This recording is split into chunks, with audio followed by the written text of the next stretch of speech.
Seorang perempuan adalah seorang miliarder yang terkenal dingin dan angkuh. Sementara laki-laki itu hanyalah seorang montir miskin yang hidup di tengah panasnya angin kering Jawa Timur. Mereka tidak berasal dari dunia yang sama, bahkan tidak seharusnya muncul bersama dalam satu bingkai. Namun hanya karena sebuah kalimat setengah mengejek setengah bercanda. Kalau kau bisa memperbaiki mobil ini, aku akan menikahimu. Semuanya pun dimulai. Tak ada yang menyangka bahwa putaran kunci pas dari laki-laki itu bukan hanya memperbaiki mesin, tetapi juga menyentuh bagian paling rapuh dari hati seorang perempuan yang pernah mengira dirinya sudah memiliki segalanya. Pada akhirnya, kau tidak akan lagi percaya pada kata, tidak mungkin. Bulan Juli di Jawa Timur tidak pernah memberi peringatan. Pagi masih terik, tetapi menjelang sore langit mendadak hitam pekat dan hujan deras mengguyur puncak Bogor seakan langit menumpahkan seluruh amarahnya ke jalanan berkelok itu. Sebuah mobil Mercedes hitam mengerem keras lalu mati mesin tepat di hujung tikungan. Di dalamnya duduk Aurelia Putri, pengusaha perempuan berusia 35 tahun, CEO dari sebuah perusahaan pangan berskala nasional, mengerutkan kening dan mengetuk ringan setir mobil. Seolah hari itu seluruh dunia memilih memusuhinya. Ia melirik jam, pukul 17.40. Jika ia tidak tiba di Yogyakarta sebelum pukul 21, ia tidak akan sempat bersiap untuk pertemuan dengan mitra strategis dari Jepang esok pagi. Sebuah kesepakatan bernilai ratusan miliar sedang menunggunya. Kini mobil mewahnya justru mati total di lereng puncak, diterpa hujan deras tanpa belas kasihan. Ia menyalakan ponsel, tetapi sinyal terputus-putus. Ia turun dari mobil, sepatu hak tingginya langsung terendam air hingga mata kaki. Kemeja putihnya yang mahal menempel pada tubuh, rok pensilnya basah kuyup, dan angin menusuk tajam hingga ke tulang. Tak jauh di depan, sebuah papan nama berkarat bergoyang tertiup angin. Bengkel Faris sementara dengan ketulusan. Di bawah atap seng tua berdiri sebuah bengkel kecil yang remang-remang dari cahaya lampu di dalamnya. Aurelia Putri melangkah masuk dengan enggan, sambil mengusap rambut yang basah dan berseru, "Permisi. Mobil saya mogok di tanjakan, saya butuh perbaikan cepat." Sebuah suara berat dari bawah kolong truk menjawab, "Tunggu sebentar." Beberapa detik kemudian seorang pria bangkit berdiri, lengan baju tergulung, wajah penuh noda oli, tetapi matanya hangat dan tenang. Ia tampak hampir 40 tahun, bertubuh tinggi, berkulit sawo matang, dengan sorot mata laki-laki yang telah melalui banyak hal. Ia mendekat, mengelap tangan dengan kain lusuh lalu mengangguk sopan. "Ada apa dengan mobilnya?" "Mogok di tanjakan. Saya tidak tahu kerusakannya. Bisa tolong cek?" "Saya sedang sangat terburu-buru," ucap Aurelia Putri dengan nada kesal. Pria itu mengangguk, "Nama saya Faris Saputra. Saya ambil dulu alatnya." Saat ia bersiap, Aurelia Putri berdiri berteduh di bawah emper bengkel dan menatap sekeliling. Kursi reot, rak berantakan, ket dinding terkelupas, bau oli bercampur lembab hujan. Semuanya membuatnya ingin berbalik pergi. Tetapi dalam situasi itu, ia tidak punya pilihan. Beberapa menit kemudian Faris Saputra keluar dengan mantel hujan dan kotak peralatan. Ia menunduk membuka kap mobil dan memeriksa mesin dengan cekatan. Keringatnya bercampur hujan. Aurelia Putri terus menekan ponselnya. Gusar karena sinyal hilang timbul. 15 menit kemudian Faris Saputra menutup kap mobil dan berkata pelan, "Radiatornya rusak parah, pompa air dan katupnya juga retak. Harus diganti suku cadang, paling cepat 2 hari." Aurelia Putri tersentak, "Tidak mungkin, saya tidak punya 2 hari. Besok pagi saya harus tanda tangan perjanjian besar di Yogyakarta." Faris Saputra menggeleng pelan, "Saya mengerti, tapi saya bukan penyihir. Suku cadang harus dipesan dari Surabaya. Harus datang dari Surabaya, belum lagi pemasangannya harus dilakukan dengan sangat hati-hati. Apalagi ini mobil mewah, tidak bisa dikerjakan secara sembarangan," ujar Faris Saputra. Aurelia Putri mengeluarkan dompetnya dan berkata tegas, "Sebut saja harganya, saya bayar 3 kali lipat, tidak perlu kwitansi, asal mobil ini bisa jalan sampai Yogyakarta malam ini." Faris Saputra menatapnya, bukan dengan amarah, tetapi dengan sorot mata yang tenang dan tegas. Uang tidak bisa menggantikan waktu. Ada hal-hal yang kalau dipaksa cepat justru menjadi kesalahan, dan kesalahan itu bisa membahayakan, apalagi menyangkut kendaraan. Aurelia Putri mengerutkan alis, nada suaranya menajam, "Saya sudah bilang saya akan bayar. Saya butuh mobil ini malam ini, berapapun saya bayar."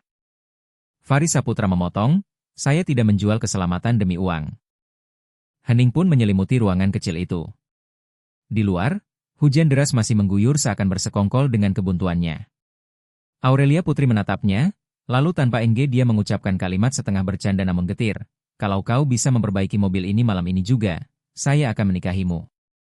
Fari Saputra tidak tertawa, hanya menampilkan senyum tipis, bukan mengejek, bukan meremehkan, hanya tenang, hingga membuat dada Aurelia Putri terasa bergetar aneh.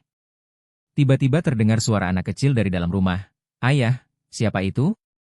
Seorang gadis kecil berusia sekitar 6 tahun dengan rambut dikepang dua sisi, memakai piyama bergambar kelinci, memeluk boneka lusuh, mengintip dengan mata bulat penasaran. Ia berlari kecil mendekat, berdiri menempel pada kaki ayahnya dan menatap Aurelia Putri. Lalu berseru polos, "Ayahku hebat, ayah bisa memperbaiki semuanya." Fari Saputra mengangkat putrinya dan berkata lembut, "Anindya Saputri, masuk dulu, di luar dingin." Namun Anindya Saputri masih menatap tamu asing itu dan berkata pelan, "Bunda mau minum coklat panas?" Ayah bikin enak sekali. Entah apa yang membuat Aurelia Putri mengangguk. Mungkin karena mata anak itu begitu jernih, mungkin karena cara Fari Saputra tidak pernah berusaha mencari muka, atau mungkin karena untuk pertama kalinya dalam hidupnya ia merasa dirinya bukan siapa-siapa, bukan CEO, bukan orang berkuasa, hanya seorang perempuan yang kedinginan dan kelelahan. Ia duduk di kursi kayu tua di pojok ruangan kecil. Pakaiannya perlahan mengering oleh hangatnya angin dari kipas pemanas kecil di lantai. Di atas meja, secangkir coklat panas mengepul, busa susunya tampak lembut, dibuat langsung oleh tangan kecil Anindya Saputri dengan ketelitian yang jarang dimiliki anak berusia 6 tahun. Beberapa menit pertama tidak ada yang berbicara. Ruangan kecil itu dipenuhi aroma coklat bercampur sisa bau oli dari bengkel di sebelah. Aneh, tetapi justru udara sempit itu terasa lebih mudah dihirup dibandingkan kamar hotel mewah manapun yang biasa Aurelia Putri tempati. Fari Saputra sedang memperbaiki kabel yang terkelupas di pojok dapur, sementara Anindya Saputri duduk di depannya, mengayun-ayunkan kaki kecilnya sambil memeluk boneka kesayangannya, menatap Aurelia Putri dengan mata berbinar. "Coba diminum ya, ini ayah yang ajari aku bikin," katanya bangga satu. Aurelia Putri menyeruput sedikit, rasa manis susunya berpadu dengan pahit ringan coklat panas, mengalir lembut ke tenggorokan, bukan istimewa, tetapi hangat dan menenangkan dengan cara yang tidak pernah ia rasakan dari minuman mahal manapun. "Enak sekali," ujarnya lirih, tersenyum tipis. Anindya Saputri langsung duduk tegak dan tersenyum lebar. "Aku tahu kok." "Ibu, tante yang pertama bilang enak." Aurelia Putri mengangguk pelan, matanya tanpa sadar menelusuri ruangan kecil itu. Di dinding tergantung beberapa foto lama. Ada gambar Fari Saputra menggendong Anindya Saputri saat masih bayi merah. Ada foto keduanya saat pergi ke pesta kampung, dan satu foto lain menampilkan 3 orang.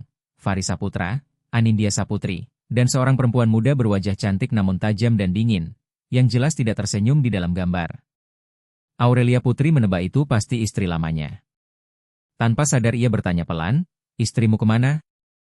Saat Fari Saputra kembali duduk di kursi dekat pemanas, ia menatap kosong sejenak lalu menjawab lirih, "Dia sudah pergi." Suaranya tidak berat, tetapi cukup untuk membuat ruangan seketika hening. 7 tahun lalu. Setelah Anindya Saputri genap 1 tahun. Aurelia Putri terdiam. Ia tidak pernah membayangkan seorang pria yang sederhana, pendiam, penuh tanggung jawab justru malah ditinggalkan. Fari Saputra melanjutkan, "Dulu kami tinggal di Jakarta, aku seorang insinyur mesin industri, dia penyanyi di lounge kecil. Awalnya kehidupan kami tidak mewah tapi cukup. Sampai kecelakaan pabrik terjadi, aku dikambing hitamkan, dipecat, uang habis perlahan, dan dia mulai merasa bosan. Suatu hari dia hanya meninggalkan secari kertas dan menghilang. Tidak ada salam perpisahan."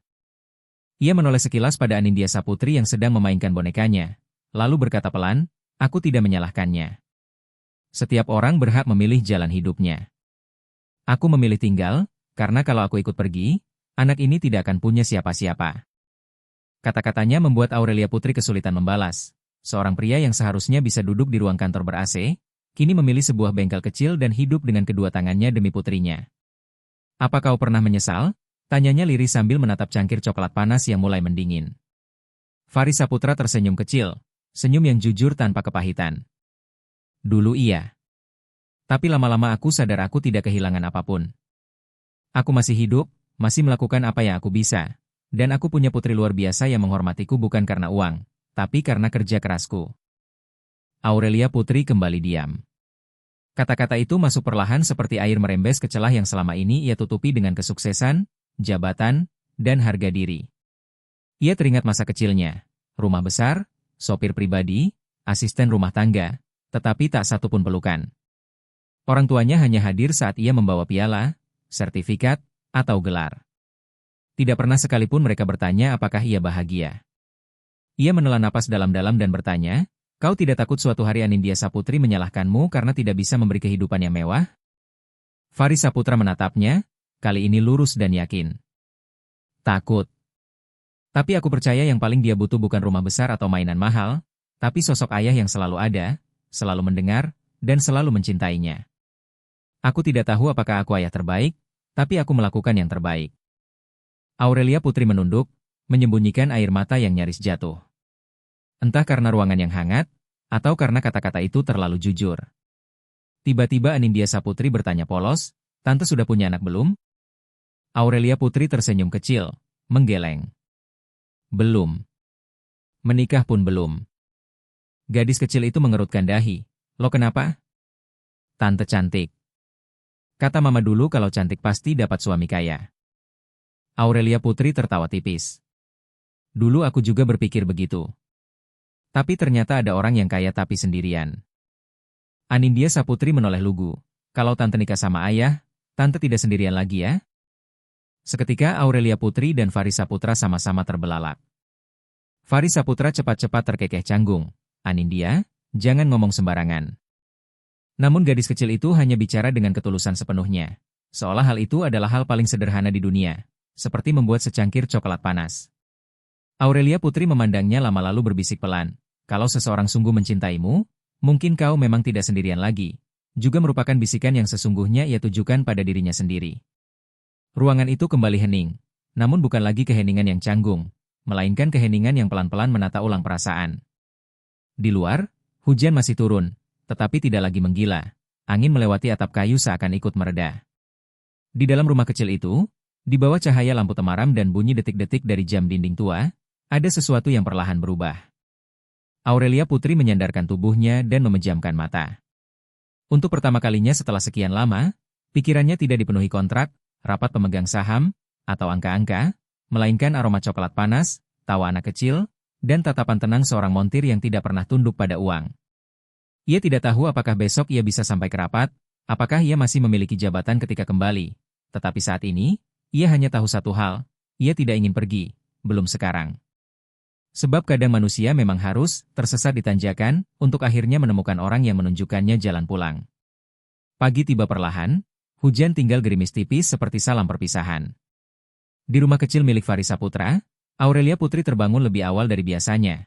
Punggungnya sedikit pegal karena semalam tidur di kursi kayu beralas tipis, tetapi anehnya hatinya terasa ringan. Ia belum pernah bermalam di tempat seperti ini. Tanpa kasur empuk, tanpa AC, tanpa tirai mewah, hanya selimut wol tua, aroma asap dapur kayu, dan napas tenang seorang anak yang tidur pulas di kasur kecil dekat ayahnya. Ia berdiri, melangkah pelan ke jendela. Kabut pagi masih menggantung di pekarangan, butir air menempel di daun-daun seperti serpi kaca di bawah cahaya matahari pertama. Terdengar suara gemerisik dari belakang rumah, membuatnya penasaran. Ia keluar, dan melihat Faris Saputra berjongkok di dekat tungku. Mengipas api kecil sementara sinar oranye dari nyala kayu memantul pada wajahnya, membuat garis rahangnya tampak lembut. Di sampingnya ada keranjang sayur dari kebun kecil belakang rumah dan beberapa singkong tanah yang masih menempel akar. Ia menoleh dan tersenyum. "Selamat pagi. Aku mau rebus ubi dulu buat sarapan. Kalau kau tidak biasa, aku bisa beli sarapan lain di depan sana." Aurelia Putri menggeleng pelan. "Tidak perlu. Aku ingin mencoba." Ia duduk di samping tungku, tidak lagi menjaga jarak. Dalam sekejap saja, yang tadinya seperti jurang besar antara seorang CEO berkuasa dan seorang montir sederhana, lenyap begitu saja. "Kau memang biasa masak?" tanyanya pelan. "Sejak istri pergi, semua aku kerjakan sendiri," jawab Faris Saputra. Suaranya datar namun bukan pahit. "Bukan karena aku ahli, tapi karena aku tidak punya pilihan. Anak perempuanku harus makan, harus dirawat, dan aku tidak mau dia tumbuh tanpa kehangatan seperti yang dulu aku rasakan." Aurelia Putri memandangnya lama. Di balik lingkar hitam di bawah matanya, ia melihat lelaki yang sudah melalui kehilangan, tetapi tidak tumbang. "Kau dulu seorang insinyur, kan?" Faris Saputra mengangguk. "Ya. Di pabrik mesin Surabaya. Hidupku waktu itu masih lumayan stabil.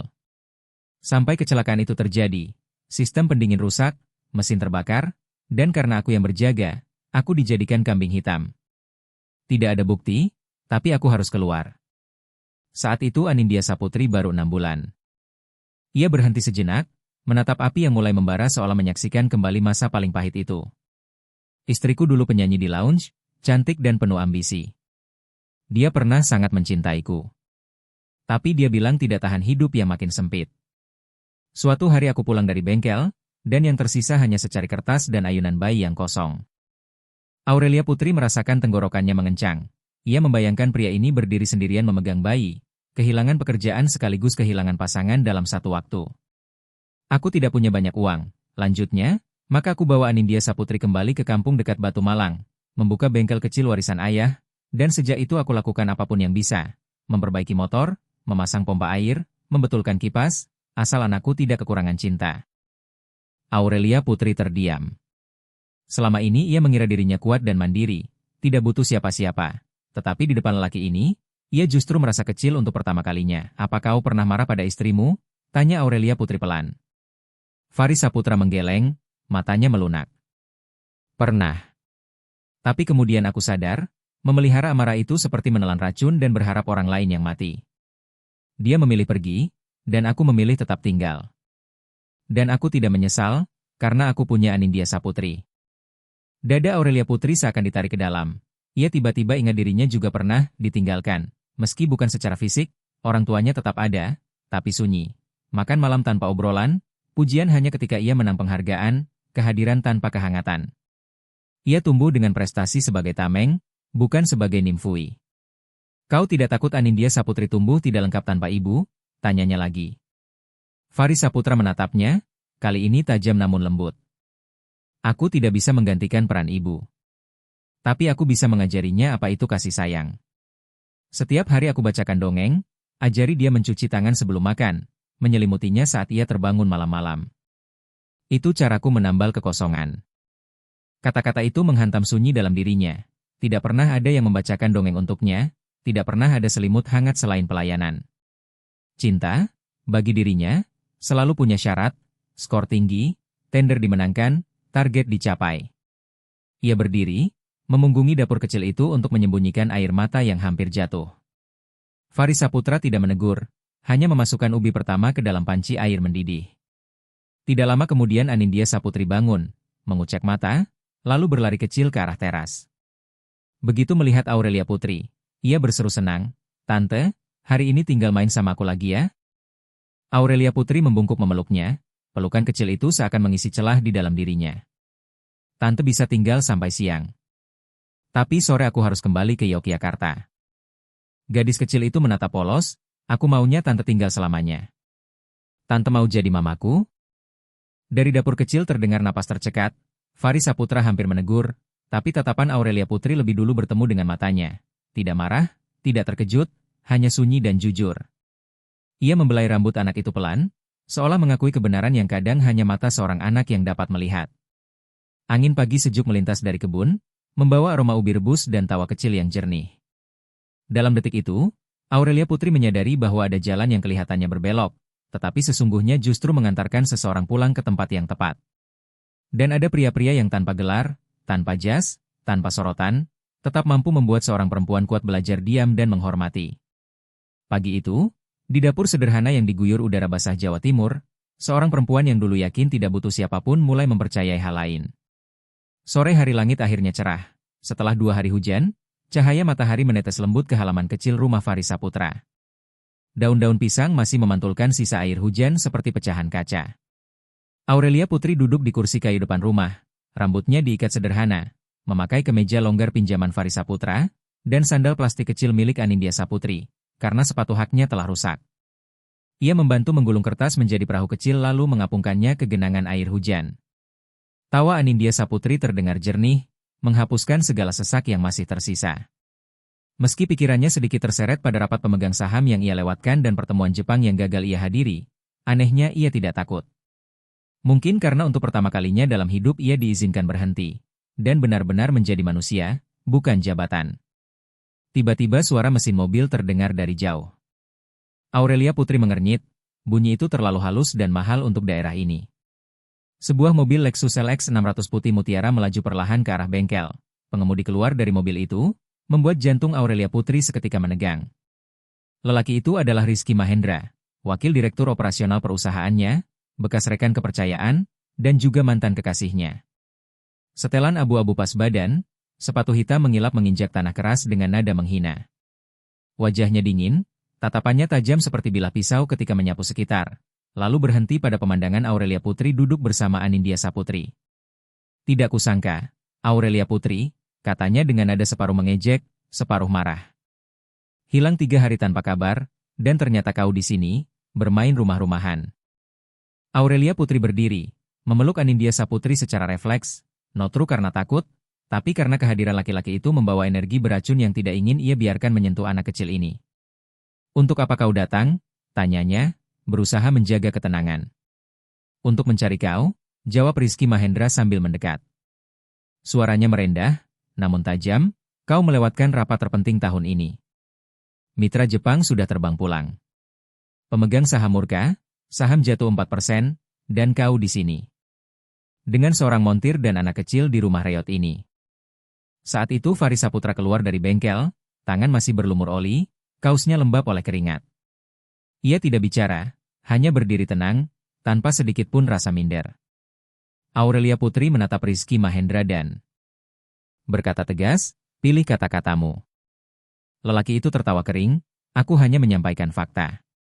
Seorang mantan CEO yang dulu memimpin 2000 karyawan, kini membuat perahu kertas di genangan air sambil minum coklat panas dengan anak yang bahkan bukan darah dagingnya, dan seorang laki-laki yang bahkan belum tentu bisa menjaga kursi kantornya sendiri.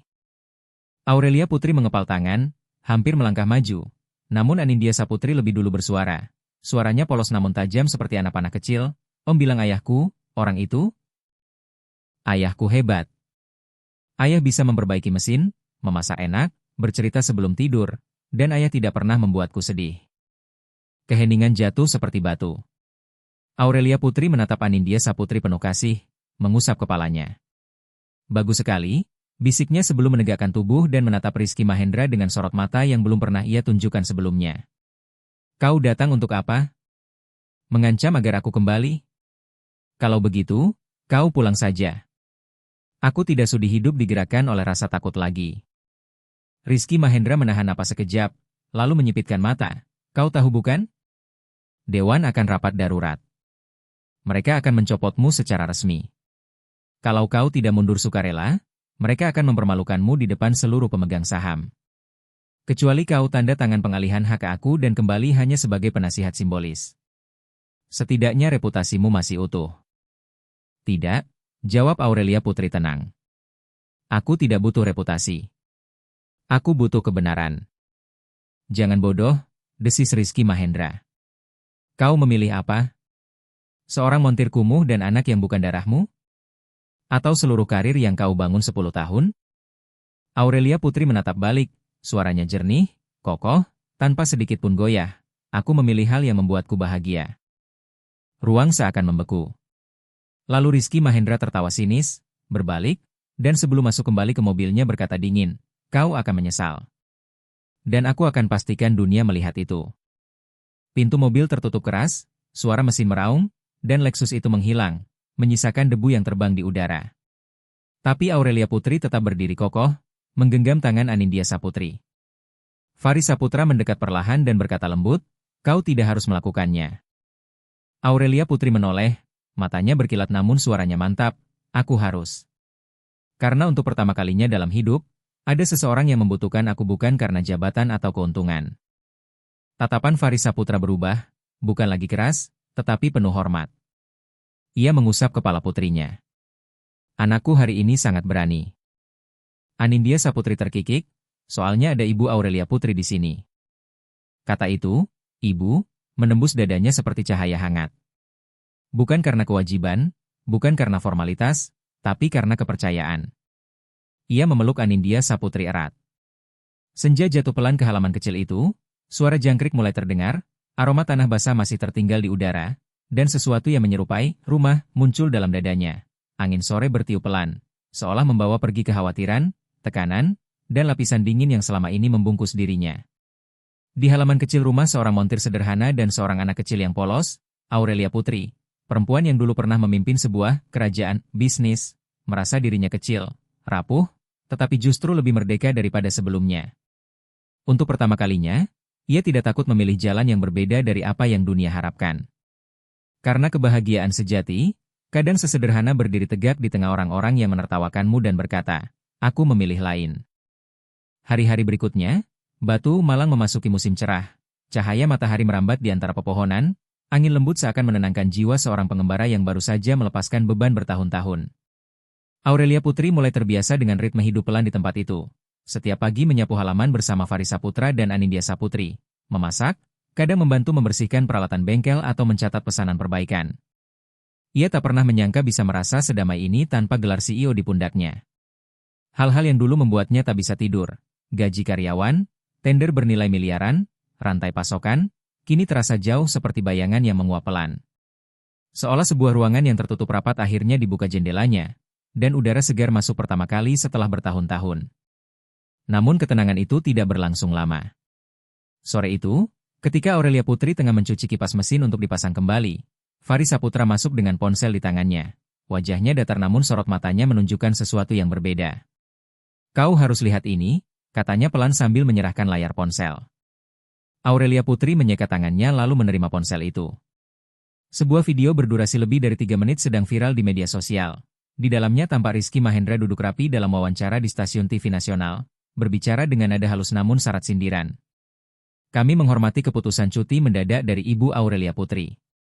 Namun meninggalkan tanggung jawab di saat kritis menurunkan kepercayaan investor. Demi menjaga kepentingan pemegang saham dan lebih dari 2.000 karyawan, saya harus mengambil alih posisi eksekutif." Lalu dengan nada bangga ia menambahkan, "Dalam 3 hari terakhir, saya telah bertemu langsung mitra asing, menegosiasikan ulang kesepakatan, dan memulihkan nilai pasar perusahaan." Aurelia Putri menahan napas, menekan layar untuk melihat bagian akhir. Pewawancara bertanya, bagaimana masa depan perusahaan tanpa pendirinya? Rizky Mahendra menjawab tanpa ragu, masa depan tidak dimiliki oleh satu orang, tetapi oleh mereka yang bertindak, bukan yang melarikan diri. Ia menutup video. Sunyi sejenak memenuhi ruangan. Faris Saputra menatapnya lembut, "Kau baik-baik saja?" Aurelia Putri mengangguk, meski sorot matanya tidak sepenuhnya bisa menyembunyikan luka. Bukan karena dicopot, itu sudah ia perkirakan. Yang menusuk adalah kalimat terakhir, bukan serangan keahlian, melainkan harga diri. Dia bukan hanya ingin mengambil alih perusahaan, gumam Faris Saputra, dia ingin menghapus namamu dari sejarahnya.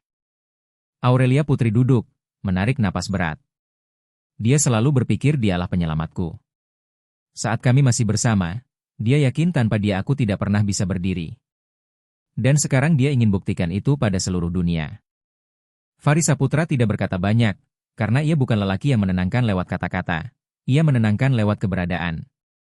Dan kali ini, keberadaannya saja cukup untuk membuat Aurelia Putri tidak runtuh. Malamnya, ia tidak bisa tidur. Ia duduk sendirian di halaman, langit tenang tanpa angin, bulan purnama memantul di lantai semen yang masih lembab sisa hujan. Ia teringat hari-hari awal perjuangan, hari pertama menandatangani kontrak sewa kantor kecil di Jakarta Selatan, hari pertama membayar gaji tim mungilnya, malam-malam tanpa tidur membangun sesuatu dari nol, membayar gaji untuk 5 karyawan pertamanya, begadang menulis rencana proyek hingga fajar. Semua itu kini terancam ditulis ulang oleh seseorang yang tidak layak. Terdengar derit kecil di belakangnya. Anindya Saputri keluar, masih mengenakan piyama sambil memeluk boneka kelinci lusuh. "Bu Aurelia belum tidur ya?"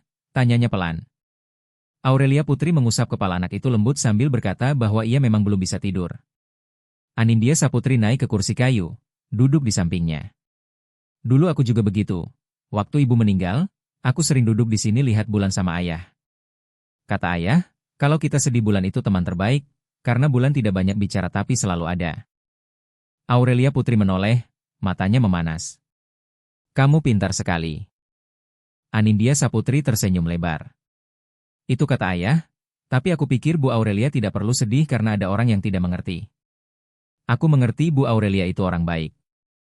Tangan kecil itu digenggam, dan ada sesuatu di dalam dirinya yang pelan-pelan sembuh.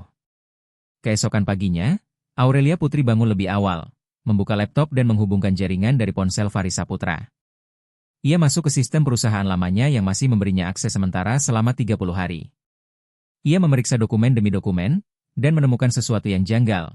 Rizky Mahendra diam-diam mengubah klausul pasokan dengan mitra Jepang, menaikkan porsi impor dan melemahkan produksi lokal, bertentangan dengan komitmen keberlanjutan awal.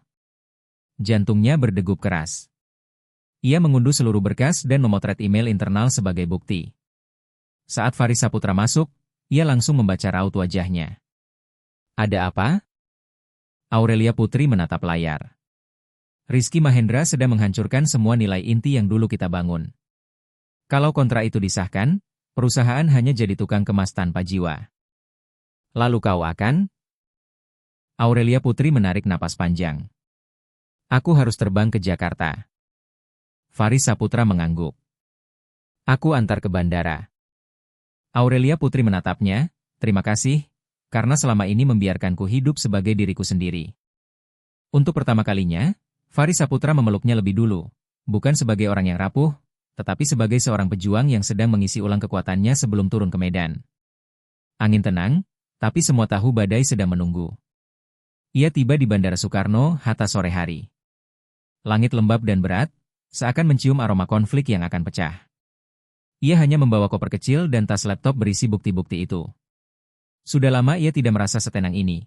Bukan tenang yang sombong seperti seorang CEO di atas panggung, tetapi ketenangan seseorang yang tahu persis untuk apa ia ditempa. Orang pertama yang menunggunya adalah Rani Kusuma, mantan asisten yang setia 6 tahun lamanya. Mereka berpelukan erat tanpa kata-kata. Kartumu masih aktif 30 hari, bisik Rani Kusuma. Sistemnya belum ditutup. Mereka masuk lewat pintu staf, naik ke lantai 8, ruangan yang dulu Aurelia Putri desain sendiri sebagai ruang strategi pembangunan berkelanjutan. Tapi kini slogan besarnya sudah diganti dengan papan elektronik bertuliskan, pertumbuhan adalah kewajiban tertinggi. Api kecil menyala lagi dalam dadanya. Ia duduk di kursi lama, login, bersiap memulai pertempuran yang kali ini bukan demi jabatan, tetapi demi kebenaran yang tidak boleh dicuri. Masuk dengan akun lamanya, Rani Kusuma diam-diam mempertahankan akses Only View untuknya. Ia memeriksa draft kontrak baru dengan mitra Jepang, klausul tambahan disisipkan rapi di lebih dari 40 halaman, namun jelas 60% komponen akan diproduksi di Tiongkok dan tingkat produksi lokal dipangkas menjadi hanya 15%. Ini bertentangan langsung dengan janji awal kepada pemerintah saat menerima keringanan pajak dan fasilitas lahan. Kamu mau umumkan sekarang? Tanya Rani Kusuma pelan. Aurelia Putri mengangkat kepala, mantap. Tidak, sebelum publik, aku perlu rapat pemegang saham. Aku memang tidak duduk di dewan lagi, tapi aku masih punya saham dan hak untuk meminta rapat luar biasa. Malam itu ia mengirim surat resmi ke Dewan Pengawas, meminta rapat luar biasa karena adanya indikasi pelanggaran prinsip dalam negosiasi internasional yang berpotensi merusak reputasi perusahaan dan komitmen keberlanjutan. 5 hari kemudian rapat ditetapkan, dan kabar itu menyebar seperti kilat. Di media sosial, portal finansial mulai mempertanyakan langkah manajemen baru. Beberapa jurnalis lama menghubunginya untuk wawancara, tapi ia menolak semua. Sebelum berbicara dengan publik, kita bicara dengan orang-orang yang punya kuasa memutuskan, katanya kepada Rani Kusuma, kalau aku benar, mereka akan berdiri di sisiku. Kalau tidak, aku pergi, kali ini selamanya. Malam sebelum rapat, ia hampir tidak tidur.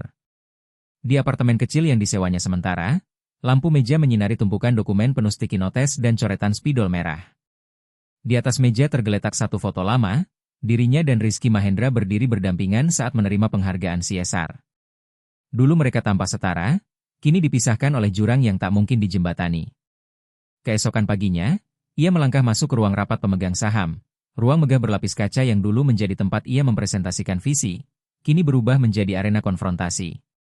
Rizky Mahendra telah duduk di sana, mengenakan setelan abu-abu dengan ekspresi yakin dan dingin.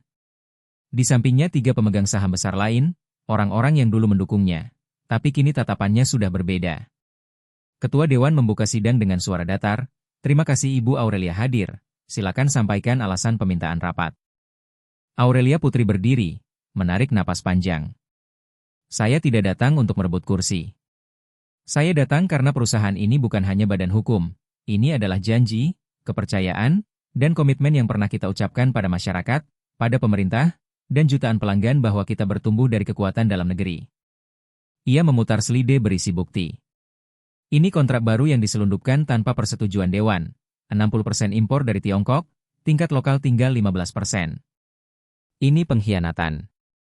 Rizky Mahendra menyangga lembut, ini penyesuaian strategis, idealisme tidak bisa kaku ketika pasar berubah. Aurelia Putri menatapnya tajam. Ini bukan idealisme. Ini prinsip. Kamu boleh menjual Marin, tapi jangan menjual hati. Salah satu pemegang saham bertanya, ada bukti dampak buruknya? Ia menayangkan laporan risiko dari lembaga independen yang disewanya 3 hari terakhir. Potensi kehilangan insentif pemerintah, hilangnya kepercayaan publik, dan migrasi massal tenaga ahli lokal. Ruangan sunyi total. Detik demi detik berlalu. Rizky Mahendra akhirnya tersenyum dingin.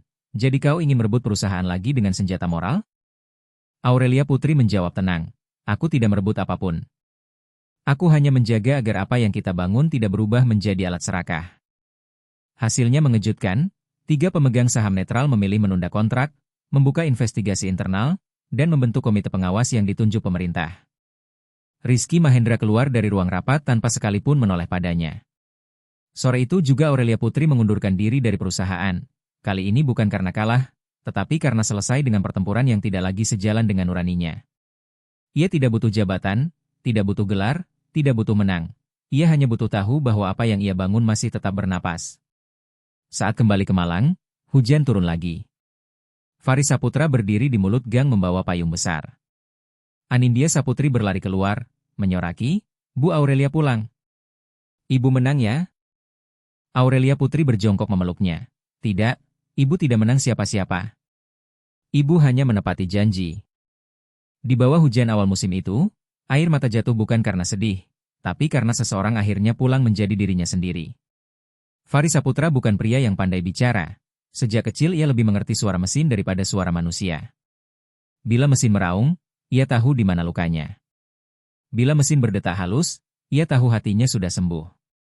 Tetapi hatinya sendiri, ia selalu pikir tidak perlu ada yang mengerti, sampai Aurelia Putri kembali.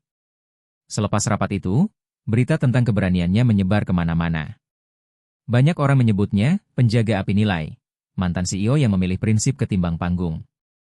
Tapi ia hanya diam, pulang ke bengkel kecil di pojok kampung tempat hidupnya mulai direkatkan. Pagi pertama setelah kepulangannya, Faris Saputra masih berada di kolong mobil pickup kebanjiran, mulut menggigit senter, tangan penuh oli. Aurelia Putri tidak berkata apa-apa, hanya menuang segelas es teh dan meletakkannya di samping. Kamu tidak baca berita? Tanyanya pelan. Baca, jawabnya tanpa drama, aku tidak heran. Kamu hanya melakukan yang benar. Aurelia Putri tersenyum tipis, aku juga takut, tapi kalau bukan kita yang bicara, siapa lagi? Mereka duduk berdampingan, keheningan menjadi selimut yang hangat. Dulu kamu bilang tidak percaya janji orang kaya, ucap Aurelia Putri. Faris Saputra menatapnya, aku bukan takut orang kaya. Aku hanya takut orang lupa dari mana mereka berangkat. Siang itu mereka memperbaiki motor seorang penjual jajanan pasar tua, Ibu Sarah, yang mogok diterpa hujan. Faris Saputra memperbaiki mesin, Aurelia Putri mengganti ban.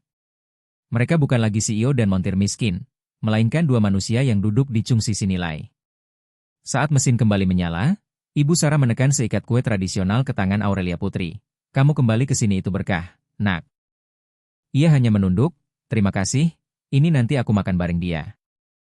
Kuping Faris Saputra memerah diam-diam.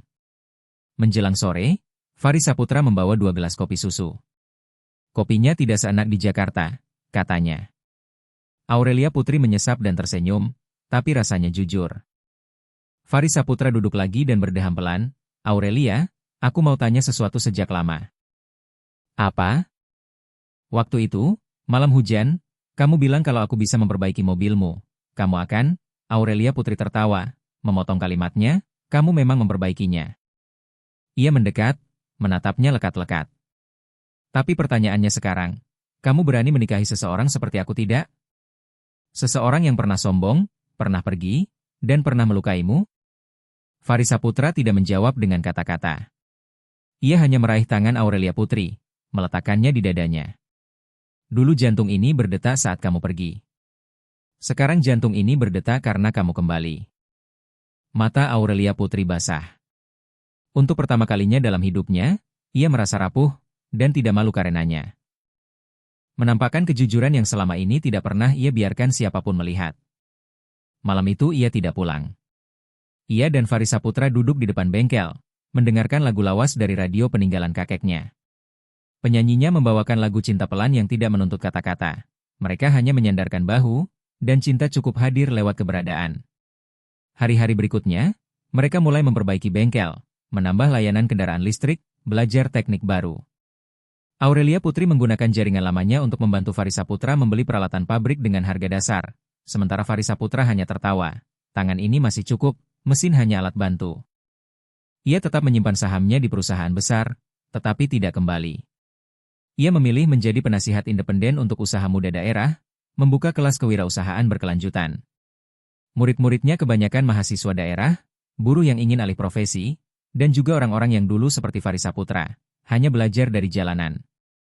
Pada kelas pertama, Aurelia Putri menceritakan mesin yang mati di malam hujan itu, tentang sebuah kalimat bercanda yang menjadi takdir, dan tentang seorang montir yang bukan hanya memperbaiki mobil, tetapi memperbaiki jantungnya.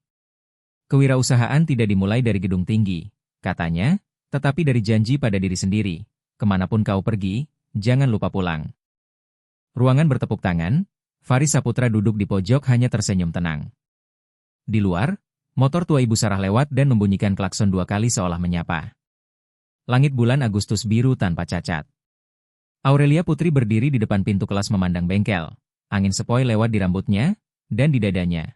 Sesuatu mekar, bukan dari sukses, tetapi dari damai.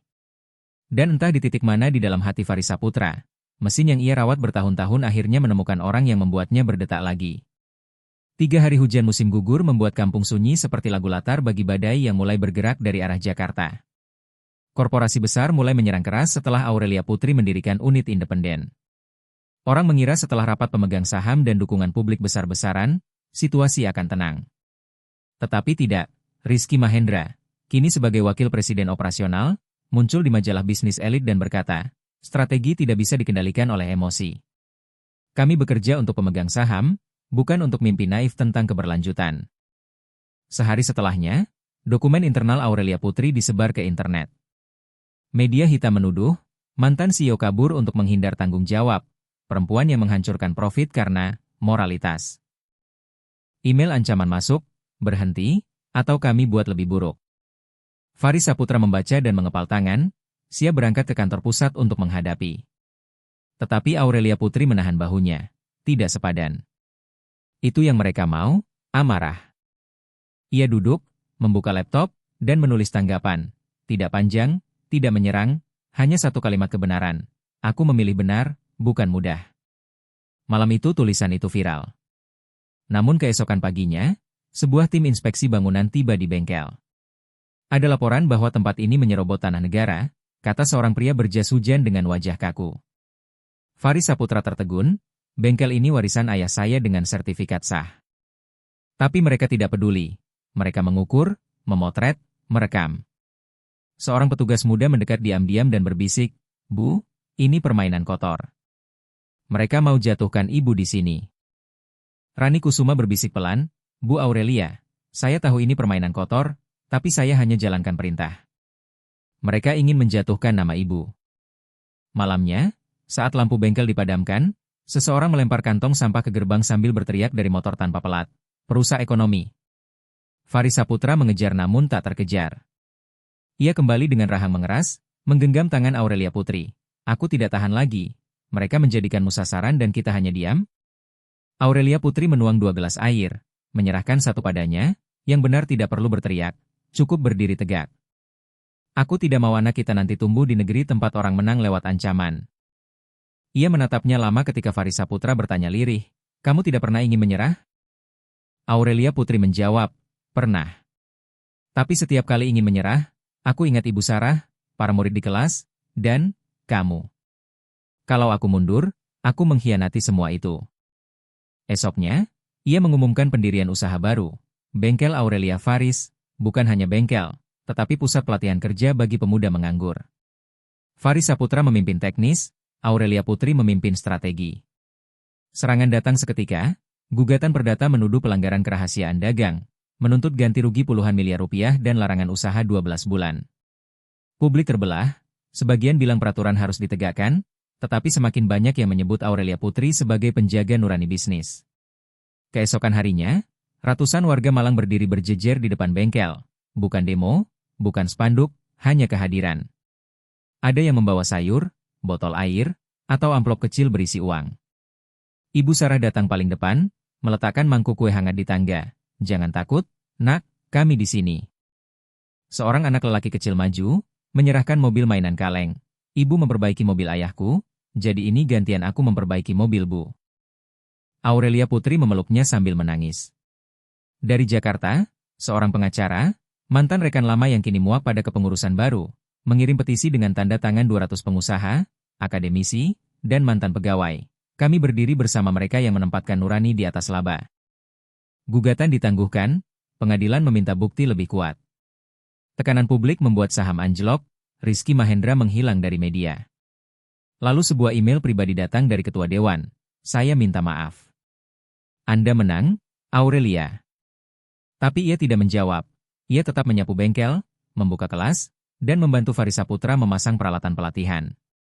Malam itu, di dapur kecil belakang bengkel, Faris Saputra meletakkan serangkai bunga liar di meja. Besok pembukaan resmi, kamu mau pakai kebaya putih? Aurelia Putri tertawa. Kamu melamarku ya? Ia mengangguk, menikahi perempuan yang berani berdiri melawan sistem demi janji pada seorang montir miskin. Aurelia Putri tersenyum. Kalau begitu, besok pagi pembukaan bengkel, malamnya pernikahan. Hujan berhenti, rembulan tipis menggantung, dan di sanubari mereka sebuah babak baru dimulai. Bukan babak bertahan, tetapi babak menanam. Esok subuh, udara dingin menyelimuti kampung, secercah sinar menembus awan tipis. Tidak ada yang menyangka, hari itu menjadi hari sebuah bengkel kecil, dan sebuah pernikahan. Menjadi harapan sebuah desa, hari itu menjadi hari ketika seorang perempuan kota meninggalkan kursi kekuasaan untuk memilih sebuah bengkel tua, seorang montir miskin, dan seorang anak kecil tanpa ibu, hari ketika orang-orang datang bukan untuk keuntungan, tetapi karena percaya. Di halaman bengkel, pemuda-pemuda desa memasang spanduk dari terpal bekas, memotong huruf-huruf warna-warni buatan tangan, bengkel Aurelia Faris, pusat pelatihan servis kendaraan wilayah tengah, dengan tulisan kecil di bawahnya, sebuah awal dari hati. Warga berdatangan membawa bunga, kue, bahkan ada yang datang mendaftarkan anaknya untuk ikut pelatihan. Seorang nenek kurus membawa nampan kayu berisi 3 mangkuk bubur kacang hijau. Saya tidak punya apa-apa, hanya ini, semoga jadi berkah awal tahun. Faris Saputra mengenakan kemeja putih sederhana, celana bahan gelap, masih terlihat bekas oli yang tak sempat hilang seluruhnya. Tangannya menggenggam Anindya Saputri yang memakai gaun ungu muda, mata berbinar tak sabar. Saat matahari terbit, Aurelia Putri muncul dengan kebaya putih polos bersulam bunga teratai, rambut tergerai lembut, membawa sebuket krisan yang dipetik anak-anak dari ladang. Tepuk tangan pecah, bukan untuk pengantin, tetapi untuk ketabahan yang berdiri di TRC-MT mereka. Upacara pembukaan sederhana tapi penuh haru. Faris Saputra berbicara singkat, tempat ini bukan dibuka untuk kaya lebih dulu, tapi supaya orang yang dianggap tidak punya masa depan, bisa mulai dari awal. Ia menoleh pada Aurelia Putri. Dan aku menemukan teman hidupku di tengah hujan dan suara mesin. Aurelia Putri melanjutkan, waktu aku bilang, kalau kamu bisa memperbaiki mobilku, aku akan menikahimu, aku tidak tahu bahwa yang kau perbaiki bukan hanya mesin, tapi iman yang sudah berkarat di dalam diriku. Tepuk tangan membahana, serempak dengan denting perkusi anak-anak desa dan hujan konfeti kertas buatan tangan. Tepat saat itu, sebuah mobil hitam berhenti di gerbang. Seorang pria berjas hitam turun, Budi Wijaya, Ketua Dewan, sosok yang pernah menguasai puncak korporasi. Semua menahan napas. Ia berjalan pelan, melepas kacamata, dan mengangkat kedua tangan. Saya tidak datang untuk mengguncang.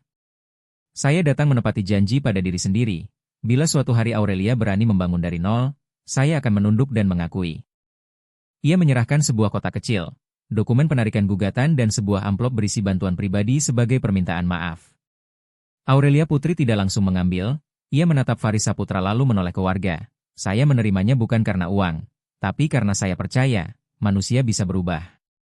Malam itu, pernikahan berlangsung di dalam bengkel, lampu bohlam kuning digantung dengan kawat, meja makan dirangkai dari papan bekas, kursi dari peti oli terbalik, taplak dari kain perca yang dicuci bersih. Namun tak ada yang merasa kurang, sebab tak pernah ada pesta yang menjatuhkan air mata indah sebanyak itu. Ketika Anindya Saputri berdiri di panggung, sederhana, memegang mikrofon kecil dan menyanyikan lagu ciptaan sendiri untuk Mama Aurelia. Semua menunduk menahan haru.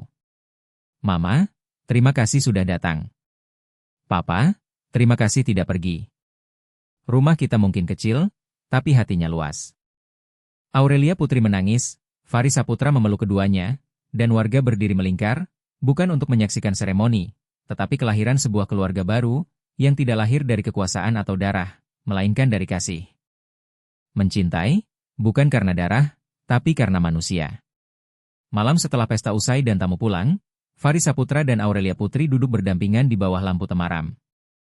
Ia menggenggam tangan istrinya, dulu aku pikir hidupku hanya cocok dengan baut dan kunci pas, tapi kamu membuatku percaya bahwa seorang montir bisa membangun rumah, bukan dari semen, tapi dari hati. Aurelia Putri bersandar di bahunya, tersenyum pelan, dan aku dulu pikir diriku hanya seorang CEO yang bicara strategi dan angka. Tapi kamu mengingatkanku bahwa kadang satu pelukan dan secangkir jahe hangat lebih berharga dari ribuan grafik laba. Mereka duduk lama dalam sunyi yang damai, hanya suara serangga malam mengiringi. Bengkel sudah padam, kota kecil sudah tidur, tetapi di antara mereka ada sebuah janji baru, membangun kembali tanah ini dengan keyakinan, keadilan, dan kebaikan. Keesokan paginya Aurelia Putri bangun lebih awal. Matahari miring menerobos jendela kayu. Di dinding bengkel ada tulisan cat merah yang seseorang lukis diam-diam. Bengkel Aurelia, Faris, Rumah Harapan.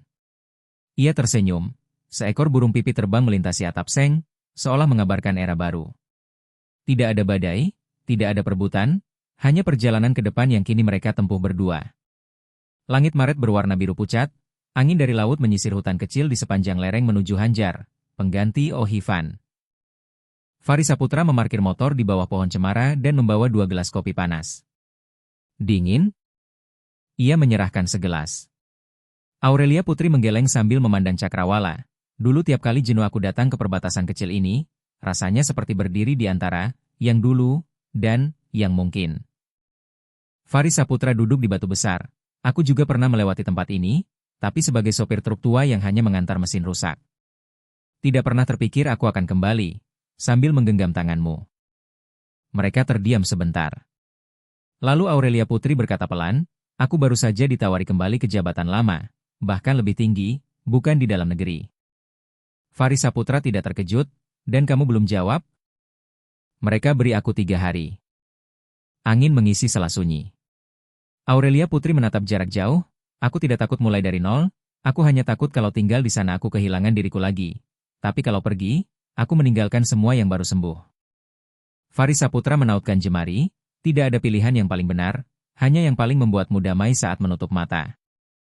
Ia menyandarkan kepala di bahunya. Kalau waktu itu kamu tidak memperbaiki mobilku, mungkin aku masih CEO yang dingin dan kesepian. Faris Saputra tertawa kecil, dan aku masih montir jalanan yang cuma ahli membedakan baut. Mereka tertawa, tetapi tawa itu mengandung pergulatan besar. Kini bukan mesin, bukan KPI, melainkan pertanyaan, di mana kita ingin hidup. Sore itu, begitu mereka kembali ke bengkel, sekelompok pemuda dari desa pegunungan datang mendaftar. Seorang gadis 17 tahun bernama Mai dari pedalaman membawa tas robek dan menunduk di depan Aurelia Putri. Bu, ibu saya sakit, saya berhenti sekolah. Katanya di sini pelatihan gratis, apa saya boleh ikut? Aurelia Putri belum sempat menjawab ketika Anindya Saputri menarik tangan gadis itu. Masuk! Mama selalu bilang pintu rumah ini tidak pernah tutup untuk orang mau mulai lagi. Aurelia Putri berkata pada para peserta, siapapun boleh belajar, meski tidak punya uang, asal sungguh-sungguh. Mata Mai berkaca-kaca, Faris Saputra hanya mengangguk pelan, jawaban yang lebih tegas daripada 1000 kata. Malamnya, setelah bengkel sepi, Aurelia Putri menyalakan laptop dan menulis surat penolakan kepada korporasi yang memintanya kembali. Tidak ada bahasa berbunga, hanya satu kalimat. Aku memilih tempat yang paling membutuhkanku, bukan karena kekuasaan, tapi karena makna yang bisa kuberi. Ia menutup laptop dan keluar halaman, melihat Faris Saputra membantu seorang nenek menambal ban, lalu menolak tapi akhirnya menerima sebungkus mangga hijau sebagai ucapan terima kasih. Kapan bengkel tua ini berubah menjadi rumah kebaikan seluruh desa? Gumam Aurelia Putri sambil tersenyum. Esoknya seorang jurnalis muda datang, kemeja putih dan kamera kecil di tangan. Bu Aurelia, saya dengar tempat ini melatih gratis. Boleh saya buat liputan pendek? Ia sempat ragu, tetapi melihat semangat para murid, ia mengangguk. Sepanjang hari bengkel dipenuhi tawa, bunyi mesin, percikan harapan. Malamnya video itu tayang. Dalam 48 jam lebih dari 3 juta penayangan, ribuan komentar haru membanjiri, Seorang mantan CEO memilih manusia lebih dari harta. Potongan kalimat Aurelia Putri viral, kami tidak hanya mengajar keterampilan untuk bertahan hidup, kami mengingatkan bahwa kegagalan tidak mencabut nilai seseorang. Pemerintah daerah menawarkan kerjasama untuk memperluas model pelatihan hingga wilayah Gunung Utara. Sebuah lembaga internasional menawarkan beasiswa alat dan permodalan untuk siswa. Pesan-pesan dukungan datang dari para pemimpin perusahaan lain, dan bahkan kabar bahwa Rizky Mahendra mengajukan pengunduran diri untuk pulang membuka toko roti bersama istrinya. Pada malam akhir bulan, Fahri Saputra dan Aurelia Putri duduk di beranda, memandang para murid tertidur lelap di asrama kayu kecil yang baru mereka bangun. "Kamu menyesal?" tanya Fahri Saputra pelan. Aurelia Putri menggenggam tangannya. "Ada sedikit, bukan karena aku tinggal, tapi karena aku terlambat memilih ini." Fahri Saputra tersenyum, lebih baik terlambat daripada tidak pernah. Ia menatapnya, "Saat aku masuk bengkel ini, aku masih CEO. Hari ini aku istri, ibu, teman seperjalanan, dan murid yang belajar kembali cara hidup pelan tapi penuh." Fahri Saputra mencium keningnya, "Kita tidak butuh hal besar, kita hanya perlu hidup sehingga seorang anak percaya dunia masih punya harapan." Langit penuh bintang, angin laut melintas membawa kesejukan malam. Tidak ada debu kota, tidak ada grafik laba, hanya tawa lembut dari asrama kecil dan keheningan penuh syukur. Sebuah tempat persembunyian kecil kini sedang mengubah seluruh tanah, berawal dari sebuah kalimat sembrono yang ternyata adalah pintu takdir. "Kalau kamu bisa memperbaiki mesin ini, aku akan menikahimu." Dan akhirnya, kehidupanlah yang benar-benar diperbaiki. Terima kasih sudah menyimak. Bila kisah ini menyentuhmu, jangan ragu untuk menyukai, membagikan, atau meninggalkan komentar. Setiap dukunganmu menjadi bahan bakar bagi kisah-kisah harapan berikutnya. Sampai jumpa di video selanjutnya.